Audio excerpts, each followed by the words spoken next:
सा रे गा रे सा नी रे सा।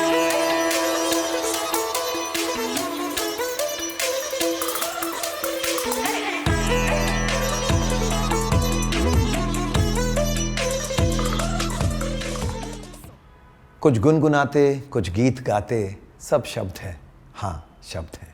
कुछ गुनगुनाते कुछ गीत गाते सब शब्द हैं। हाँ ये बढ़िया लग रहा है। गीत गाते सब शब्द हैं। सब शब्द है फिर इम्प्रोवाइजेशन। मेरे दादाजी ऑफ कोर्स गीतकार तो थे ही, कंपोज भी किए हैं, खुद गाते भी थे। मेरे पिताजी भी लिखते भी थे, गाते भी थे, कंपोज करते थे। तो शुरू तो किया एज ए सिंगर, लेकिन कहीं ना कहीं अब मैं कंपोज करना और लिखना भी किया हूँ। Of course not to that level. Last गिनती किया था तो 25 भाषाएं आई थी, और उनमें से कई ऐसे भाषाएं हैं जिसमें शायद एक गाना या थोड़ा सा गाया हो। लेकिन हाँ, ज़्यादातर जो जैसे हिंदी ऑफ कोर्स, बंगाली है, असमीज़ है, उड़िया, गुजराती, मराठी, साउथ के जो लैंग्वेजेस है उसमें कन्नडिगा हो गया, या फिर तमिल, मलयालम, तेलुगु, तुलु भाषा में भी मैंने गाना गाया है। कई तो ऐसे भाषाएं हैं जिन्हें मैं बिल्कुल नहीं जानता, तो वो जैसे सुपरवाइज़र है या गाइड है, वो जैसे बताते हैं, समझा देते हैं।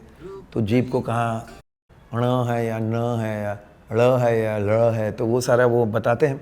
और स्ट्रगल तो है उसमें क्योंकि कई बार मेरे लिए लकली, क्योंकि मैं बम्बई में स्कूलिंग किया, तो यहाँ मराठी की जो अभ्यास है, तो I am used to that kind of movement. तो ये जो फोनेटिक्स है, ये उड़िया में या फिर तमिल में, तेलुगु में ये काम आ जाते हैं। शब्द है बदले रूप कहीं, कभी हंसी बने कभी रोष बने, बूंद बूंद से सागर जैसे, शब्द शब्द से कोश बने। शब्द है बदले रूप कहीं, कभी हंसी बने कभी रोष बने, बूंद बूंद से। हाँ बूंद, ये बहुत बढ़िया। अभी थेसॉरस से लेक्सिकोग्राफी जो होती है, जो अल्टरनेट वर्ड्स या फिर हर शब्द के मीनिंग के आसपास कौन से शब्द के मीनिंग्स आप यूज़ कर सकते हो, क्या प्रयोग कर सकते हो, आप तब वो करोगे जब आप चाहते हो कि मेरी भाषा हो थोड़ी अलग हो। अमूमन जो जिस प्रांत के नहीं हैं, अगर वो उस प्रांत में आकर बस जाते हैं, जबकि उनके घर का जो भाषा है या मदर टंग कुछ और है, लेकिन वो किसी और प्रांत में है, तो they can become better linguists. क्योंकि एक तो घर पे अलग भाषा कर रहे हैं, बाहर जाते अलग भाषा है, फिर हिंदी और इंग्लिश तो है ही, तो एटलीस्ट 4 भाषाएं तो उनके लॉक हो ही जाते हैं। तो डेफिनेटली इस चीज़ की तरफ अगर आप एक फिल्म बना रहे हैं और जागरूकता ला रहे हैं लोगों में, तो कुछ लोग शायद इसमें इंटरेस्ट रखेंगे। थेसॉरस आखिर होता क्या है? थेसॉरस ग्रीक भाषा का शब्द है जिसका हिंदी में अर्थ है तिजोरी। शब्दों से भरी तिजोरी, जिसमें से आसानी से वो शब्द चुना जा सकता है जो बिल्कुल सही हो, सटीक हो। अब समांतर कोश के जरिए पहली बार हिंदी को ऐसा उपकरण मिला जिसने शब्द के कई अर्थों के साथ शब्दों के ढेरों पर्याय और विलोम भी दिए।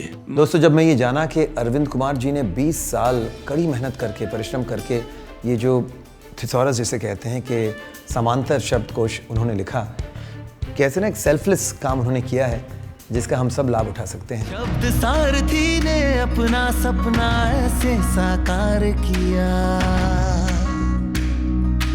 भीतर भीतर बिखरे शब्दों को कोशकार ने थाम लिया। बिल्कुल, अरविंद कुमार जी जिन्होंने 20 साल तक अपनी टीम के साथ, अपने परिवार के साथ और मतलब हर चीज़ से अलग होकर एकाग्रता के साथ इस काम को किया है, उनके बारे में लोग और जाने समझें।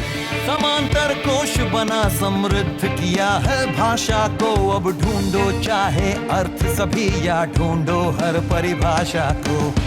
मन की आशा शब्द है, हर परिभाषा शब्द है। जन्म से लेकर मरण तलक, जन्म से मरण तलक सब खेल तमाशा शब्द है, सब शब्द है, सब शब्द। तो hats off to such a great human being Arvind Kumar ji. आप जहाँ कहीं भी हैं, नमन आपको। वो साधो रे, वो साधो रे। आपके ही इस प्रयत्न को, आपके ही इस कड़े मेहनत को अब एक फिल्म के ज़रिए लोगों तक पहुंचाया जा रहा है, तो ये जानकर भी मुझे बहुत ज़्यादा खुशी हुई।